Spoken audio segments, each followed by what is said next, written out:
welcome to Ozarks Live. Thank you for joining us today. Cammie is with me again. How are you today? I'm good. Are you ready? Because I'm going to be with you a lot in the next week. That's what I understand. Yes. Very good. We'll make it. We'll make it. I didn't want to scare you off. Oh, but... no. There's something that I heard, yes. Just really kind of recently, that is one of those things that due to the coronavirus and everything, is changing some of the historic things that go on in the area.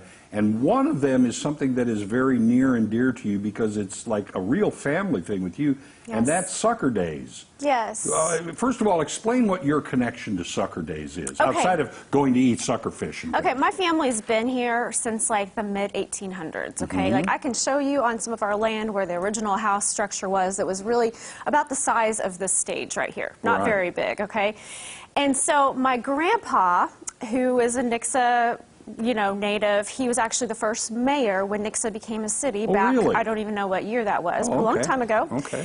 And he was one of the founders of Sucker Day. So his name's not the one that you throw around a lot. Finest Gold's the one that you hear probably the most. Sure. But Grandpa was good friends, this little group of men, and they wanted to take a few days off. They wanted to bring people to downtown Nixa because it used to be, well, it's on Main Street. It's always been there. Well, that's where yes. all the business was. Right. So they thought, well, why not bring people to Nixa to kind of get a little bit of business, but they were all fishermen back then. So anyway, it's been here for a long time. With you, I'm sure you started going to Sucker Days when you were carried to yeah. Sucker Days until yeah. Adulthood. Did you see any big changes that have gone on, or did it kind of maintain the idea of this is really a hometown kind of celebration? Well, I think the biggest difference is the fact that Nixa's just grown so much. So, we used to all be related in Nixa. We used to know each other very well. And so as it's just brought in all the new people, which we're thankful for, we're happy to have them. But, a lot of them haven't even heard of Sucker Day. Like, I had a neighbor that I used to run with all the time. She's like, wait, what? It's like, oh, my goodness, you don't know about our own Nixa holiday, Yeah. So Sucker, it's fish that a lot of people haven't even heard of either. It's a bottom dweller. So that's very appetizing, right? It's got some tiny, tiny bones that are hard to get out, and so you got to be really careful when you're chewing and swallowing. And it's a little different way of catching them, too, isn't it? Well, it is, but let me tell you, I was going to go with my grandpa the year he passed away, and I never went, but my husband goes, and he's not very good. He went this year. He did not catch anything, and I don't think he caught anything last year, and probably not the year before that. I don't know if he's ever caught anything. Don't you kind of catch them with your hands? Yeah, I mean, it's called sucker grabbing. It's yeah. not called fishing. It's yeah. grabbing. So they have the techniques. You got to wear polarized sunglasses so that you can see where they are, and I don't know. There's some technical things to it that I should know, and I don't, and I'm embarrassed that I don't know. Yeah, well, it's like I would have no desire. In fact, I've never had the desire to go in and stick my hand into holes and grab fish and things like that. But there is one thing, and this is what I'm most sad about. Yeah. They tasted awful good. They were good. I'm sure it's going to happen next year. It is. I mean, surely. Hopefully this corona will go away and it'll happen. But I am very sad because it's really a family thing to me, even though it's a citywide thing. So, all right. Yeah, we'll miss it. Thanks for your take on what's going on with Yeah. that. All right, we have a full show for you guys today to end the week. Cammie, she's brought in a couple of recipes for us to try a little later. Plus, we get to hear some music from the talented Seth Rogers. Yeah, but before we get to all that, here's what's on the radar. Cammie, why don't you start this out? All right. Well, he goes again. Just last week, we told you about this guy, David Rush, who broke the Guinness World Record drinking a liter of lemon juice faster than any human. Turns out, this is his 149th Guinness World Record. He is, in fact, so good at doing this that he just released his self-published book, Breaking Records, 21 Lessons from 21 Record Attempts. And how did he celebrate? You guessed it, by breaking another world record. This time, he took on the mighty lime. He downed a liter of unsweetened lime juice using a straw in just 17.29 seconds, beating the previous record of 21.81 seconds set by Andrew Orthoff.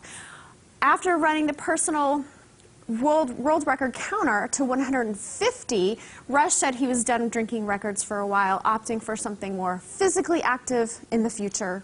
Besides, his sister, a nurse practitioner, told him to stop doing that since he was going to damage his stomach lining. And I'm thinking, good choice.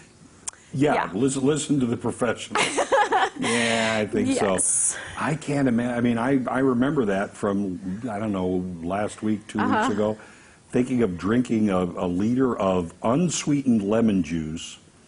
I mean, I would have thought you couldn't open your, well, maybe that's why he drank the other with a straw. 'Cause he Pucker? couldn't, yeah, he couldn't He get was his already mouth open puckering at all. Yeah, that's probably it. Oh, let's try it sometime. You go ahead. I'll tape. All right, I'll shoot that. Of course, you know, a lot of people are getting a bit crabby considering the, you know, you can't go here, don't go there, stop eating your soup with a fork stuff, you know, during coronavirus. But this one is taking crabby to a whole different level. A woman living in Cutler Bay, Florida, actually, is sharing pictures of dozens of blue land crabs moving next to her home after recent rains drove them out of their burrows. Now, we're not talking a couple of these things, we're talking dozens. They can vary in color from dark blue to brown or pale gray, grow to about 6 inches in width, and can weigh about 18 ounces. And just so you know, they eat leaves and fruit as well as insects and people's toes. Yeah, not really on the toes, but they're also cannibals. Oh my. Yeah. The good news, they can be caught for food until July 1st, and yeah, they are also really creepy because they walk sideways. Crabs walk sideways. Yeah, they're kind of pretty for a crab, but I'm Yeah, thinking for a we don't crab. need any more plagues this year. Yeah, no, it's just Picturing them everywhere. I don't recall that one from the Bible, but if you have a bunch of crabs crawl, yeah, that's a plague. Yeah, I think so. Well, it looks as though necessity has become the mother of cuteness. Let me explain. A theme park in San Diego has to keep its roller coaster running every day despite the coronavirus lockdown. Belmont Park in Mission Beach says a giant dipper has been closed to riders since mid-March, but still has to be run every day to keep the machinery in good shape. So the maintenance crew got so bored with this, they decided to spice things up a bit. Last week, they began loading the 95-year-old ride with, here's the cute part, stuffed animals. The park's general manager says that people really love seeing all the little fur balls zooming around the track and have been shooting tons of video and pictures to post online. In the future, the animals may be used as social distance buffers once the park reopens. And in case you're wondering, those fluffy stuffed animals were formerly prizes at the park's games of chance. So I guess they just had them on hand, so Yeah. why not? Those are some good-looking prizes, too. I don't win those kind of prizes at the fairs, ever. Who wins the prizes at the here's your fair? snake. Who actually wins them? I don't know. I don't know. Hey, oh, we're going to go back to creepy again. And speaking of snakes, imagine if you will. Well, I've got to do my best Rod Serling. Imagine if you will. Yeah. Coming into your bedroom to go to sleep and finding a snake on the floor. No. Yeah, nice, right? No. Then, being the kind person you are, you decide you'll catch the little critter to take outside, release back into nature. Oh, yeah. Then you return, start to get into the sack, and lo and behold, there are more slithery serpents. Yeah. But this time they're resting comfortably in your bed. Burn it down, burn it down. Well, this happened just this week, as a matter of fact, to a farmer in India. Immediately, he knew he had to find where all these new pets were coming from. And after searching high and low, he finally discovered the source. There were 40 snakes living in his air conditioner. Turns out, yeah, according to a local veterinarian, a mother snake had apparently laid eggs in the air conditioner, which had not been used in months, and they all recently hatched. Voila, bed sheets that can slither across the room. No. No, there is a happy ending. No, Tom, okay? no. Yes, the farmer, along with help from his neighbors, were able to catch all the slimy, scaly, ooky things and toss them in a nearby wooded area. The moral of the story, have your air conditioner serviced early every year. You're just so practical. That's right. You have to think, lemonade. I made lemonade. Yeah, I still would burn it down, but...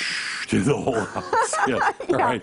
Coming up, Cammie and I are heading to the kitchen to make pizza. And it's going to be good, so don't go away. Ozarks Live is just getting started.